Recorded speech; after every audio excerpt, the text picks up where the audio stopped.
board is so sticky! Hey! Back from an epic day on the mountain. It was a lot of fun, but now my board is really dry. It's time for a wax and time to fix some of these gouges back up so I can have a nice smooth surface to ride down.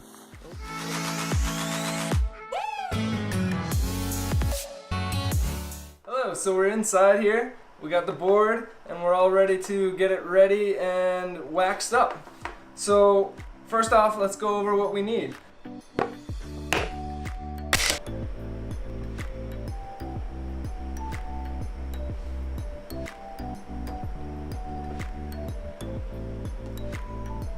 You're gonna want an iron. This you can get at, Value Village or something. You don't need to buy it brand new because you're gonna ruin it. You don't want to iron any clothes with your iron afterwards. So don't go stealing your mom's iron to wax your board. You can also get the fancier irons that are actually made to do this, but this is a much cheaper alternative. So we're gonna need some scrapers. You're gonna want at least one scraper so you can scrape off the wax afterwards. If you're going to want to sharpen your edges, you're going to want a sharpener. They come in different angles. This one's a 90 degree. And you can get one of these diamond blades, which is really good for getting rid of those rough edges on your board.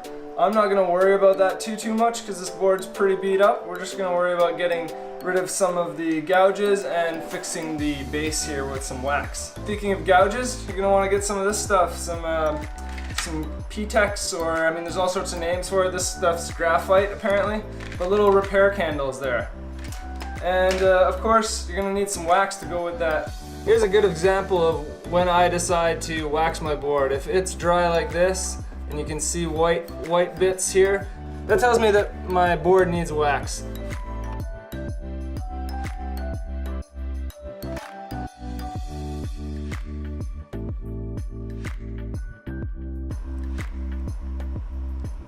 So, yummy. Oh, I actually got a chunk of wax in there. Yum. Okay, so, it tastes like wax. So, anyways guys, there's different kinds of wax. You typically want to get a wax that's good for your temperature. So if you're somewhere that's really cold, you're going to want a harder wax, I believe it is. And if you're somewhere warmer, normally you go with a softer wax so you slide along a lot nicer. I'm going to fix the gouges in this board to begin with before we wax anything. So if you want to skip ahead to the wax, just the waxing, just check down below. There'll be some time codes down below. But for now, let's get right into fixing some of these gnarly gouges we got here. So, next up is we're gonna use our little repair sticks and fill in some of these gnarly gouges like this one here. This one's plagued me ever since the first day I took my board out, actually. I got a gouge right down to the very base of the board.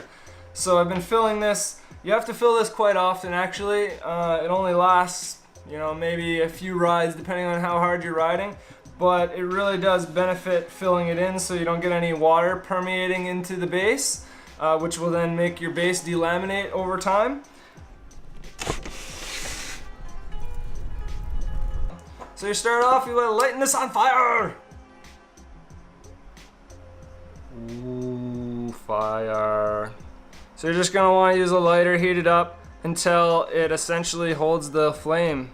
Just like, oh, it went out. So you want it to hold the flame so it keeps melting itself. At least this is how I do it. So there we go. It's warming right up. So shortly it's gonna start dripping, and that's what we're gonna drip into that hole.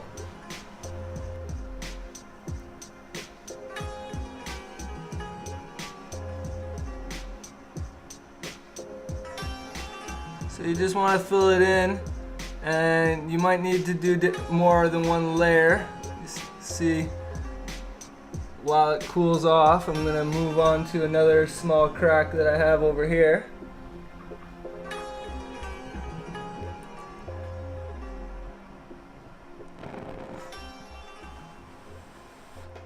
Alright, so now that you got your holes all filled in, you're just going to want to let it cool for a little while, not that long, but at least let it get hard. And then you're going to use one of your scrapers to scrape off the excess. and you should have a nice smooth layer instead of this bumpy mess we have here now. So it's been about 5 minutes, maybe closer to 10 now, and she's pretty dry. It's nice and hard. Now we just gotta get rid of that excess. So you just wanna use your scraper. I like to use the short end so I can really get some leverage on it, and just start scraping away at any of that extra little plastic or graphite that is left on your board.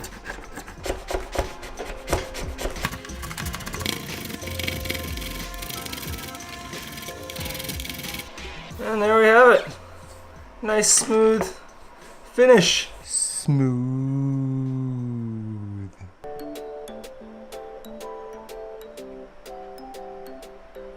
So we got our sharpener here. I'm not gonna worry too much about it, but essentially this is how you'd use it. You just put the flat spot down on the board, and you're gonna wanna slide it along your edge from one end to the other, ideally. Another thing you can do is use this diamond blade here, which comes really in handy when you get those dings in the edges that you just can't get out. So you can go over it with this and really get rid of any bits of rust or any of that kind of stuff that you end up getting on the board. I mean, the other sharpener will do it too, but you end up taking off quite a bit of metal. This works really good when you have let's find one here along the edge. Here's a really bad example where the edge is actually broken, and sometimes it leaves a little burr on the end, and what you can do is you can use this and it'll just kind of get rid of that. You're not going to fix your edge, of course, but at least it'll get rid of the little burr that might be slowing you down when you're riding on that edge.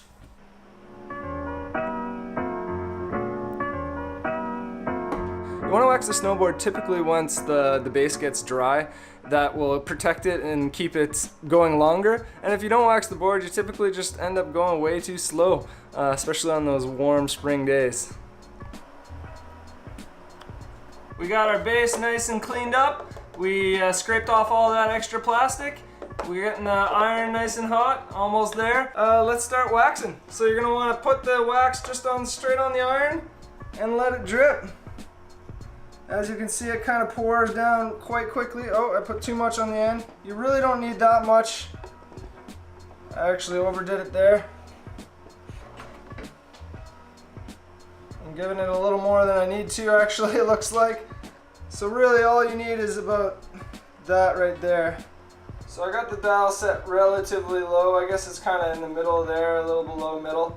But you can judge based on what you feel is best. But if you crank it way too high, you'll notice everything's going to start sizzling, and it's going to be really hard to move things around and not have smoke everywhere. So I keep it relatively low. And then what I do is I just make sure to keep moving it all the time. You don't want to leave it in one spot for too long. But what I do is I take my hand and I put it underneath the board, and I just feel for any heat. So once the heat's transferred through, all the way through to the bottom side of the board, I'm confident that the wax has been put on for long enough, or I've put the iron on the board for long enough, rather. So another way other than putting your hand underneath to feel the heat is just by visually looking at the wax on the board. So you can see here the wax doesn't dry very quickly, versus over here, if I bring the iron past over here, you can see it stays wet, and where it hasn't been heated up for very long, you can see it goes to white relatively quickly, or it dries relatively quickly comparing to here. So this tells me this spot is pretty much good. I'm going to move on to the next spot in the board and just keep moving down the board. So you don't really need to worry about the nose that much. I put way too much wax over here on the nose. It's just going to give me more work than I need when I'm going to scrape it off later. So you don't need to go this crazy. I got a little distracted by trying to put wax on and talk at the same time. Apparently I can't do both.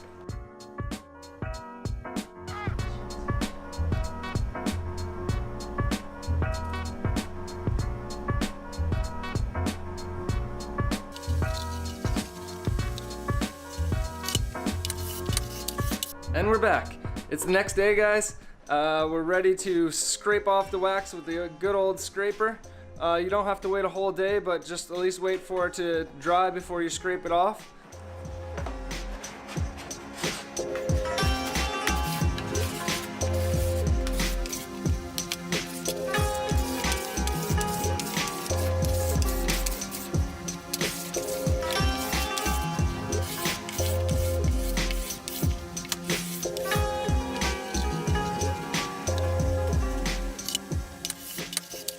Alright guys, so she's all waxed up and ready to go, nice and smooth, and we're ready to go back on the mountain.